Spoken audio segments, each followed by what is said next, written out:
तो कैसे हैं आप। स्वागत है आपका मेरे YouTube चैनल में। आज की वीडियो में हम यहाँ पे देखेंगे जो हमारी यहाँ पे सीरीज़ चल रही थी उत्तराखंड परीक्षावाणी 2024। तो इसमें हम यहाँ पे देख रहे थे उत्तराखंड परीक्षावाणी का जो पहला चैप्टर था उत्तराखंड संक्षिप्त अवलोकन। तो हमने यहाँ पे इस सीरीज़ की 11 वीडियो हमने यहाँ पे देख ली है, जिनमें हमने 550 क्वेश्चन कवर कर लिए हैं।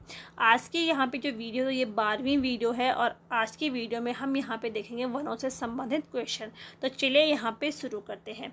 आज की वीडियो का पहला क्वेश्चन है कि 17वीं वन रिपोर्ट के अनुसार सर्वाधिक व सबसे कम वन वृद्धि वाले जिले कौन से हैं। तो नैनीताल जो है ये तो सबसे ज़्यादा यहाँ पे वृद्धि हुई है।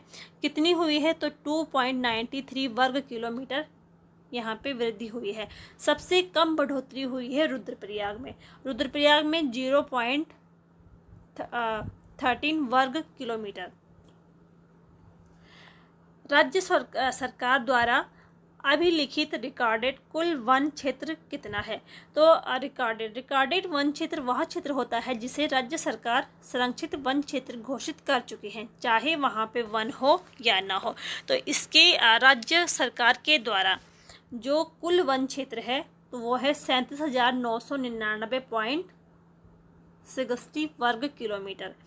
लेकिन 17वीं जो रिपोर्ट है तो इसके वन रिपोर्ट 17वीं वन रिपोर्ट है तो इसके अनुसार 24,305 वर्ग किलोमीटर है। ठीक है, राज्य सरकार द्वारा अभिलिखित कुल वन क्षेत्र कितना है तो 37,999.60 वर्ग किलोमीटर है और 17वीं वन रिपोर्ट के अनुसार 24,305 वर्ग किलोमीटर है। तो ये हमको यहाँ पे याद रखना है। आगे यहाँ पे देखते हैं राज्य में कुल अभिलिखित वन क्षेत्र में सर्वाधिक वन क्षेत्र वाले 4 जिले कौन से हैं। तो सर्वाधिक है यहाँ पे उत्तरकाशी, उसके बाद पिथौरागढ़, चमोली और फिर पौड़ी है। अगर यहाँ पे प्रतिशत की बात करते हैं तो प्रतिशत में जो सर्वाधिक है तो वो है रुद्रप्रयाग, उत्तरकाशी, टिहरी और पिथौरागढ़। आगे यहाँ पे देखते हैं सबसे कम वन क्षेत्र वाले 4 जिले कौन से हैं। तो सबसे कम है यहाँ पे हरिद्वार, उधम सिंह नगर, बागेश्वर और फिर चंपावत। प्रतिशत में सबसे कम तो हरिद्वार है, उधम सिंह नगर, बागेश्वर और चमोली। ठीक है, इसमें जो सबसे कम वन क्षेत्र है तो वो हरिद्वार है और प्रतिशत में भी हरिद्वार ही है। वन पंचायत के 9 सदस्यों में से कितने सदस्य महिला होने अनिवार्य है। तो वन पंचायत में सदस्यों की संख्या होती है 9, इनमें से 4 यहाँ पे महिला सदस्य होना अनिवार्य है। राज्य में वन पंचायतों का गठन कब हुआ था तो 1931 में हुआ था वन पंचायतों का गठन। प्रदेश स्तर पर सर्वाधिक व सबसे कम वन क्षेत्रफल वाले जिले कौन से हैं। तो सर्वाधिक है यहाँ पे पौड़ी में और सबसे कम है यहाँ पे यूएस नगर में। सर्वाधिक वन क्षेत्रफल वाले 4 जिले कौन से हैं। तो सर्वाधिक है यहाँ पे पौड़ी, फिर नैनीताल, उत्तरकाशी और चमोली। ये जो डेटा है यहाँ पे तो ये वन रिपोर्ट के आधार पर है। ठीक है, वन सरकार रिकॉर्ड के आधार पर हमने अभी ऊपर देखा है। सबसे कम वन क्षेत्रफल वाले 4 जिले कौन से हैं। ठीक है, सबसे कम वन क्षेत्रफल वाले जिले तो सबसे कम है यहाँ पे उधम सिंह नगर, हरिद्वार, रुद्रप्रयाग और चंपावत। सर्वाधिक और सबसे कम वन प्रतिशत वाले जिले कौन से हैं तो नैनीताल। नैनीताल में सर्वाधिक है 71.62% व सबसे कम है यहाँ पे उधम सिंह नगर में 16.84%। सर्वाधिक वन प्रतिशत वाले 4 जिले नैनीताल, चंपावत, पौड़ी और रुद्रप्रयाग। सबसे कम वन प्रतिशत वाले 4 जिले तो उधम सिंह नगर, हरिद्वार, पिथौरागढ़ और चमोली है। आगे यहाँ पे देखते हैं तो राज्य के कुल वन का गढ़वाल और कुमाऊं मंडल में कितना भाग है। ठीक है, राज्य के कुल वन का गढ़वाल और कुमाऊं मंडल में कितना भाग है। तो गढ़वाल में है यहाँ पे 63% और कुमाऊं में है यहाँ पे 37%। सर्वाधिक वन भूमि वाली 3 नदियाँ घाटियाँ कौन सी हैं। ठीक है, सर्वाधिक वन भूमि वाली 3 नदी घाटियाँ कौन सी हैं तो टोंस नदी, कोशी नदी और यमुना नदी। ठीक है, ये जो नदी घाटियाँ हैं तो इनमें सर्वाधिक वन भूमि वाली ये घाटियाँ हैं। ऐसे वन जिनके संसाधनों का दोहन नहीं के बराबर होता है तो वे वन देवन कहलाते हैं। उत्तराखंड में देव वनों की जो संख्या है तो 441 है और सबसे ज़्यादा देव वन पिथौरागढ़ में पाए गए हैं। राज्य में पौधरोपण नीति कब लागू की गई थी? तो देश में उत्तराखंड पहला राज्य है जिसने पौधरोपण नीति लागू की थी। और कब की थी? तो 6 जून 2006 को की थी। ठीक है, 6 जून 2006 को की थी। कई जगहों में 6 जनवरी भी दिया गया है, 6 जनवरी 2006, लेकिन इसका यहाँ पे जो राइट आंसर हो जाएगा तो 6 जून 2006 ही इसका राइट आंसर है। वानिकी कार्यों के संपादन हेतु सोसाइटी मोड में कैंपा परियोजना गठित कब की गई थी? तो ये की गई है 2010-11 में। श्रीदेव सुमन की याद में प्रतिवर्ष वृक्षारोपण कब किया जाता है? तो 25 जुलाई को किया जाता है। श्रीदेव सुमन की जो ये शहीद होते हैं तो 25 जुलाई 1944 को ये शहीद होते हैं और 25 जुलाई 1944 को शहीद होते हैं और 1946 में प्रतिवर्ष 25 जुलाई को इनकी याद में वृक्षारोपण मनाया जाता है। राज्य में भूतपूर्व सैनिकों को रोजगार देने, वनीकरण करने और वनों की सुरक्षा हेतु इको टास्क फोर्स का गठन कब किया गया था? तो राज्य में भूतपूर्व सैनिकों को इको टास्क फोर्स का गठन कब किया गया था? इनके लिए 2008-9 में किया था। राज्य में वनाग्नि काल माना जाता है, यानी कि वनों में आग लगने का जो समय है तो वो 15 फरवरी से 15 जून के मध्य माना गया है। देश के प्रथम वन महाविद्यालय की स्थापना कब की गई? तो 1878 में की गई है। डिट्रिच बैंडिस की सलाह पर की गई थी। ठीक है, और डिट्रिच बैंडिस कौन थे? तो भारत का पहला वन महानिरीक्षक थे और वन महाविश्वविद्यालय की स्थापना कहाँ की गई थी? तो देहरादून में की गई थी इन्हीं की सलाह में। ठीक है, इनके नेतृत्व में भारत में वन विभाग की स्थापना भी की गई थी और 1865 में वनों से संबंधित पहला कानून भारतीय वन अधिनियम भी लाया गया था। 1884 में इसका नाम इंपीरियल फॉरेस्ट स्कूल रखा गया और 1906 में इसका नाम इंपीरियल फॉरेस्ट रिसर्च इंस्टीट्यूट रखा गया। तो यहाँ पे फॉरेस्ट स्कूल ऑफ देहरादून की स्थापना कब होती है? तो 1878 में होती है। इसके बाद इंपीरियल फॉरेस्ट स्कूल इसका नाम रखा जाता है। तो कब रखा जाता है? 1884 में। इसके बाद इंपीरियल फॉरेस्ट रिसर्च इंस्टीट्यूट 1906 में इसका नाम रखा जाता है FRI, यानी कि FRI यानी कि फॉरेस्ट रिसर्च इंस्टीट्यूट। ठीक है, 1906 में इसकी स्थापना होती है और 2006 में इसने अपने 100 वर्ष पूरे किए हैं। और डीम्ड विश्वविद्यालय का दर्जा इसे कब मिला? तो ये मिला है इसको 1991 में। किस वर्ष फॉरेस्ट स्कूल का नाम बदलकर इंपीरियल फॉरेस्ट रिसर्च इंस्टीट्यूट किया गया? तो 1906 में। इंडियन फॉरेस्ट रिसर्च इंस्टीट्यूट को डीम्ड विश्वविद्यालय की दर्जा कब हुआ? तो ये हुआ है 1991 में इनको प्राप्त हुआ है। एल्पाइन घास के मैदानों को क्या कहा जाता है?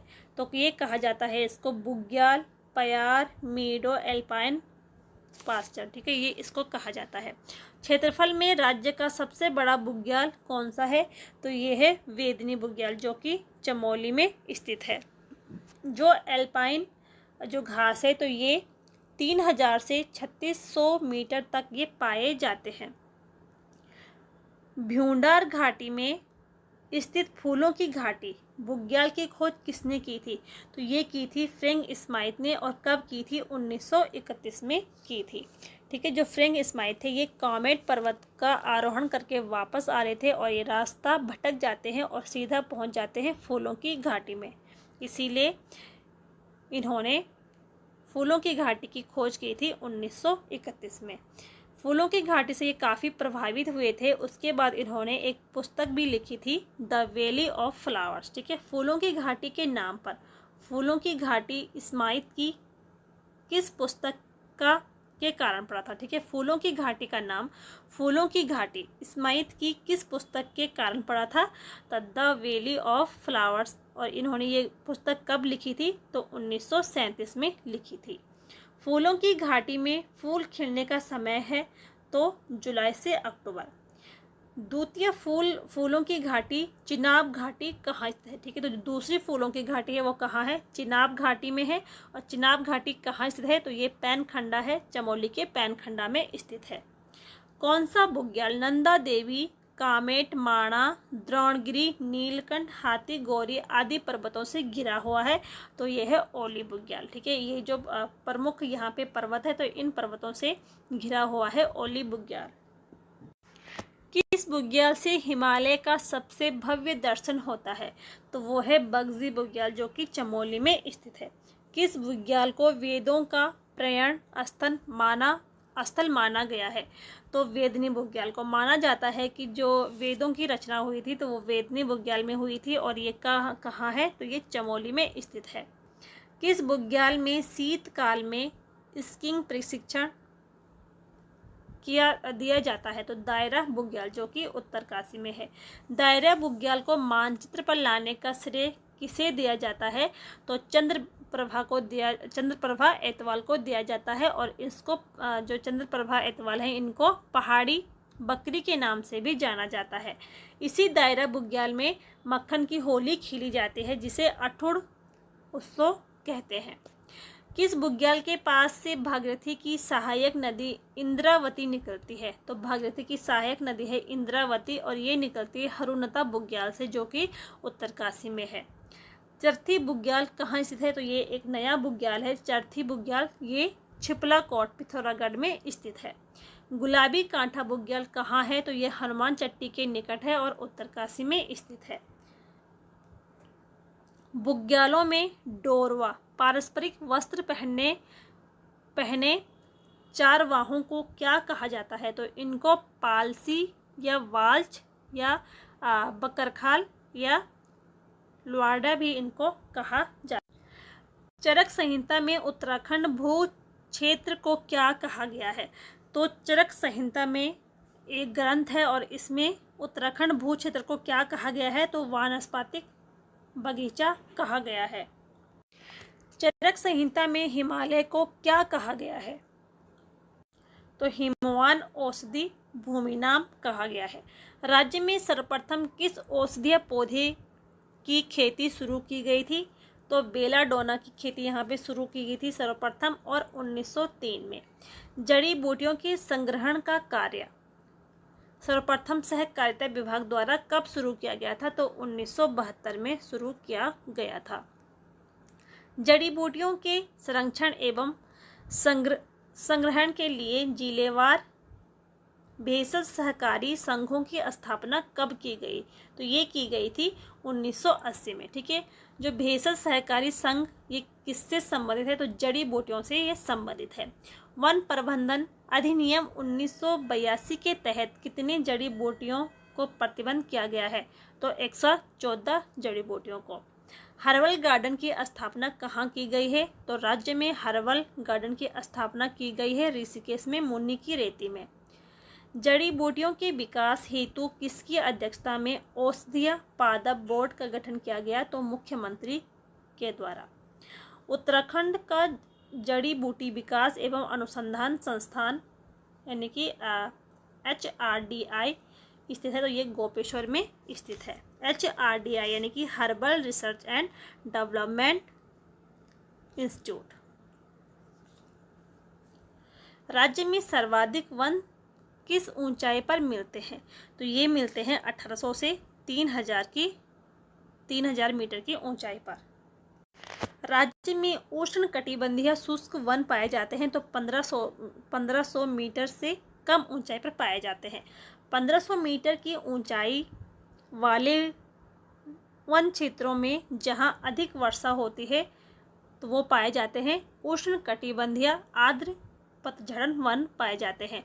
और आर्द्र पतझड़ वन को मानसूनी वन भी कहा जाता है। तो ये थे हमारे आज के यहाँ पे 50 क्वेश्चन। उम्मीद है कि आपको यहाँ पे वीडियो पसंद आई होगी। पसंद आई हो तो लाइक करें, शेयर करें और चैनल को सब्सक्राइब ज़रूर करें। मिलते हैं नेक्स्ट वीडियो में, तब तक के लिए थैंक यू।